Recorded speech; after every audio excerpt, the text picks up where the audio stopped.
yang namanya pertumbuhan ekonomi itu semakin maju sebuah negara, semakin kecil pertumbuhan ekonominya karena dia di sana sudah. Kita kecil, developed country beda lagi.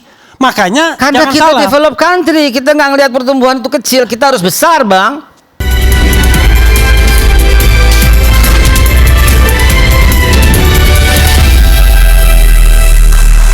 Kita kembali di Rakyat Bersuara. Kalau tadi bicara soal kenapa menteri-menteri Pak Jokowi kok banyak yang ikut di kabinet Pak Prabowo. Tadi pro Pak Jokowi sudah menyampaikan.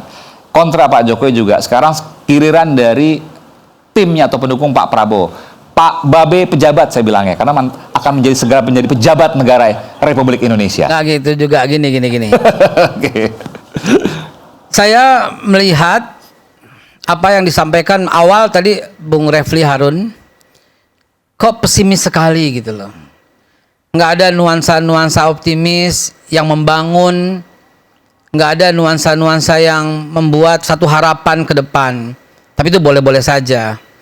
Cuman saya meragukan data yang dilihat Pak Refli Harun atau cara pandangnya saja. Seperti yang Bang Refli katakan tadi. Ya. Gini. Kalau cuma dibandingkan dengan pemerintahan masa lalu, ya nggak bisa juga, itu kan cara pandangnya Bang Refli. Kita ini berada pada geopolitik yang lebih luas untuk kita bisa pandang lebih luas, Bang Refli. 2024 ini, dunia melihat kepada kita dengan tingkat pertumbuhan yang hebat loh, Bang. Kalau Anda mengatakan nggak cukup, nggak sampai, saya curiga jangan-jangan salah lihat. Karena Singapura sampai triwulan terakhir 2024 ini cuma 2,9 loh. Pertumbuhan ekonomi? Yes. Oke. Korea ya sampai dengan triwulan terakhir ini cuma 2,3 ya. Siapa lagi yang mau dilihat? Cina loh ya. Pertumbuhan ekonomi sampai 2024 akhir ini baru 4,7. Sementara kita 5,05. Nggak tepuk tangan mahasiswa. Ya artinya jangan lihat sekarang lebih kecil dari pemerintahan sebelumnya. Wake up, lihat global, lihat dunia internasional. Kita itu hebat di mata internasional hari ini. Pertumbuhan ekonomi kita di atas Singapura, di atas Korea, di atas Meksiko, gitu loh. Di atas Cina yang cuma 4,7. Artinya ya boleh-boleh saja. Zaman Pak SBY beda zamannya, beda kondisi Geopolitiknya mesti kita lihat, mesti kita pertimbangkan. Tapi saya nggak mau berkutat di angka-angka seperti itulah, karena setiap orang pasti punya pandangan berbeda, akhirnya penilaiannya berbeda. Sekarang kita punya pemimpin baru, punya pemerintahan baru yang harus disuarakan secara optimis, yang harus disuarakan secara ke depan akan lebih baik. Yes, of course. Kalau saya menilai seperti itu. Kalau selalu dipertentangkan permusuhan, kita kurang banyak baca kayaknya, kurang banyak belajar kayaknya. Izinkan saya menyampaikan. Bang Refli kurang banyak belajar nih. Bukan. Kita aja. Oh kita, ya. Ini kalau disinggung-singgung saya jawab dulu juga. Sabar Bang, sabar. Sama Aiman, Ya. Aiman kan bercanda. Gini. Belajarlah ke dunia Ini internasional. yang paling jujur itu ya. Ketika kalau Anda berpendapat, Anda memberikan standing opening Anda apa? Pendapat Anda apa? Gitu dong.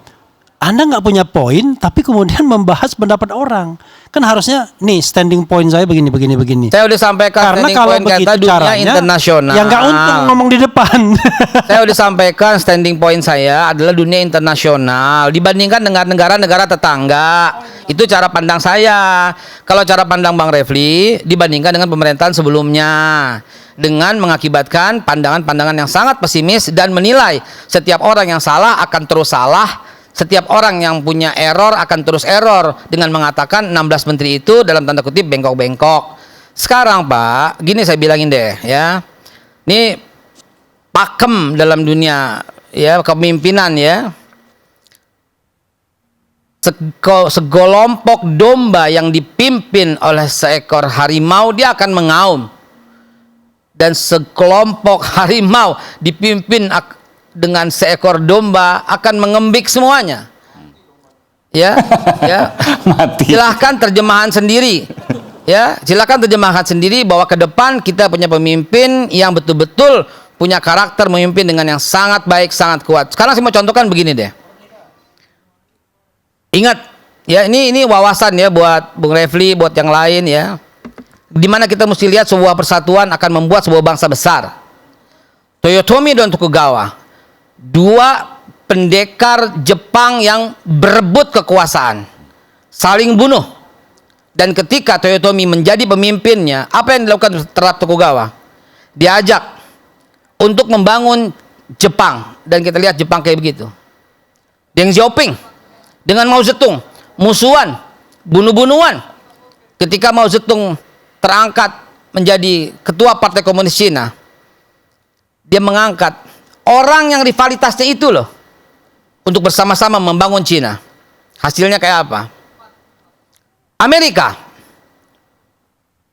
Lincoln dengan Seward misalnya. Dalam debat, Seward itu memanggil Lincoln itu monyet.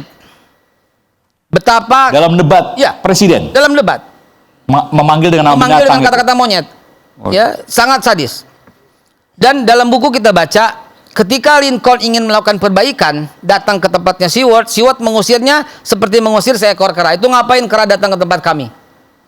Tetapi ketika Pilpres, Lincoln yang mendapatkan kemenangan, apa yang terjadi? Dia angkat sebagai the Secretary of State William Seward. Artinya bangsa-bangsa besar itu mengerti bahwa untuk membangun diperlukan rasa trust dan kepercayaan walaupun awalnya rivalitas. Kalau itu belum cukup referensi itu, baru kemarin deh kita lihat Barack Obama dengan Hillary Clinton. Betapa Hillary Clinton memfitnah Barack Obama dengan sangat sadis. Dikatain teroris lah, dipanggil nama tengahnya Hussein, Barack Hussein Obama. Dikatakan Islam fundamentalis lah, dikatakan hari-harinya sebenarnya di Islam teroris lah, kata Hillary Clinton di depan forum. Tapi ketika Barack Obama terpilih, Barack Obama mengangkat Hillary Clinton sebagai menteri luar negerinya, langsung di forum. Kalau itu kurang contoh juga, saya kembali deh kepada referensi kita misalnya. Sultan Salahuddin Al-Ayyubi, apa yang dilakukan terhadap King Richard? Diajak membangun bersama. Kurang lagi, apa yang dilakukan Umar bin Khattab kepada pendeta Sopranios? Apa yang dilakukan? Diajak membangun bersama Yerusalem, yang tadinya pendeta Sopranios menginisiasi pembunuhan terhadap Muslim di Palestina. Kurang lagi, Nabi Muhammad SAW kepada Abu Sufyan diajak membangun Mekah bersama loh. Jadi standingnya adalah nggak usah diajak bermusuh-musuhan lagi. Ke depan lihat lebih baik, lihat persatuan. Dan apa yang Pak Prabowo katakan, Indonesia terlalu besar untuk diatur sendirian.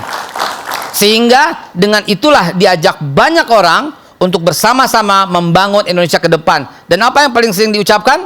Mengembalikan kekayaan bangsa Indonesia untuk rakyat Indonesia. Kesanalah mestinya Bung Refli melihatnya. Jadi kawan-kawan ya, lama-lama kita ini intelektual itu nggak ada lagi ruang untuk berpikir. Karena ketika kita berpikir untuk critical thinking, yang dikatakan adalah tidak optimis, suuzon dan lain sebagainya. Enggak, ini kan metode berpikir, cara berpikir. Makanya saya katakan, ini kan sama seperti melihat cewek hitam manis. Kalau dia melihat manisnya, ada yang melihat hitamnya. Kalau yang tadi ini bekerja sama, ya itu hebatnya Barack Obama berarti ya kan, hebatnya Rasulullah, hebatnya Umar bin Khattab. Tapi yang kita bicarakan adalah fakta dan data angka. Saya kemukakan angka, dia kemukakan perasaan, kan susah jadinya. Kan saya mengemukakan angka. Saya menyampaikan angka, Pak. Iya, 10 tahun pemerintahan Presiden Jokowi itu yang namanya target pertumbuhan ekonomi tidak tercapai, kan begitu? Nah, dua perbandingannya dibandingkan dengan RPJMN, which is itu targetnya Pak Jokowi sendiri kan, lalu dibandingkan dengan pemerintahan sebelumnya. Beliau bandingkan dengan Singapura, dengan Amerika Serikat dan lain sebagainya. Tahu nggak? Yang namanya pertumbuhan ekonomi itu semakin maju sebuah negara, semakin kecil pertumbuhan ekonominya karena dia di sana sudah. Kita kecil, developed country beda lagi. Makanya karena jangan kita salah. develop country, kita nggak ngelihat pertumbuhan itu kecil, kita harus besar, Bang. Did you understand gitu loh. Bukan itu. Balik loh. Bukan itu poinnya, bro. Poinnya adalah kalau negara itu negara maju, dia makin kecil pertumbuhannya karena dia udah kira tinggi gini ya. banget gitu loh. Gini. Tadi yang kita kembali pada penunjukan 16 menteri tadi kan, yang dianggap memiliki catatan-catatan tidak terlalu bagus ya kinerjanya seperti itu. Saya kira ya 16 menteri ini orang-orang profesional ya. Itu bias, kita jangan bilang 16 menteri kan, menteri-menteri tertentu dari 16 itu. Dari Ya, 16 enggak, menteri artinya kan karena ada yang baru diangkat 3 bulan kan. ya, artinya ini kan mereka ini punya track record sendiri juga, ya kan. Kalau tadi misalnya diplesetin, kenapa Sri Mulyani diikut sertakan karena Sri Mulyani dipercaya untuk mencari utang? Saya kira nggak seperti itu juga, ya. Nggak, ya. Siapapun juga ngomong tadi ya. Saya percaya pada kualitas Sri Mulyani. Ya, dia ini kok punya basic pengetahuan ekonomi cukup bagus ya. Dia pernah bekerja di World Bank. Arti kualitas Sri Mulyani saya kira saya tidak akan ragukan. Bukan pertanyaan tadi apakah harus banyak itu? Kalau Bu Sri Mulyani tadi udah oke. Ya, kalau yang lain yang 16 ya, kalau saya lihat total 17 perkembangan ya. terakhir ini kan baru dipanggil nih, ya kan? Dan masih akan difinalkan oleh Pak Prabowo. Emang pasti ada Termasuk. kemungkinan batal, Prof. Andi? Bukan, artinya masih akan difinalkan, gitu kan? Apakah jadi diambil atau tidak kan masih berkembang ke depan. Tetapi saya kira 16 menteri yang 17 total. bekas, 17 ya, Ya. 17 dari Pak Jokowi ini, mereka juga saya kira punya track record yang bagus juga ya. Betul. Kalau misalnya jeblok-jeblok lama pasti tidak akan dipakai Prabowo. Pak Prabowo kan bukan orang Betul, Be. kan? Betul, Be. Dia punya kritis juga. Kalau catatannya nggak bagus pasti tidak akan diajak kerjasama dengan Pak Prabowo. Pak Prabowo yang kita kenal adalah betul-betul seorang pejuang. Ya, Pak Prabowo yang kita kenal adalah betul-betul seorang yang sangat komitmennya nggak diragukan lagi. Seperti yang saya ceritakan barusan, 20 tahun yang lalu dia sudah berpikir soal makan gratis, makan bergizi gratis. 25 tahun yang lalu dia sudah bicara soal penguatan UMKM. Artinya 17 itu bukan sekedar titipan Pak Jokowi, pasti ada pertimbangan dari Pak Prabowo. Pak Prabowo bukan orang yang gampang dipengaruhi oleh siapapun. Semua orang yang kenal beliau pasti akan berpendapat yang sama. Beliau mandiri, beliau tegas, beliau independen. Nggak ada yang bisa mempengaruhi beliau kecuali beliau sendiri dengan daya pikir dan intuisi yang bagus. Oke, baik. Kita berikan nanti Pak Saya dong. Bung Henry nanti selepas jeda. Susu hangat kadang bikin penat, apalagi kalau kita tidak bisa mencerna dengan cermat. Jangan lupa secangkir kopi hangat yang nikmat untuk menemani kebersamaan dalam program Rakyat Bersuara bersama saya Aiman Wicaksono. Kita akan segera kembali.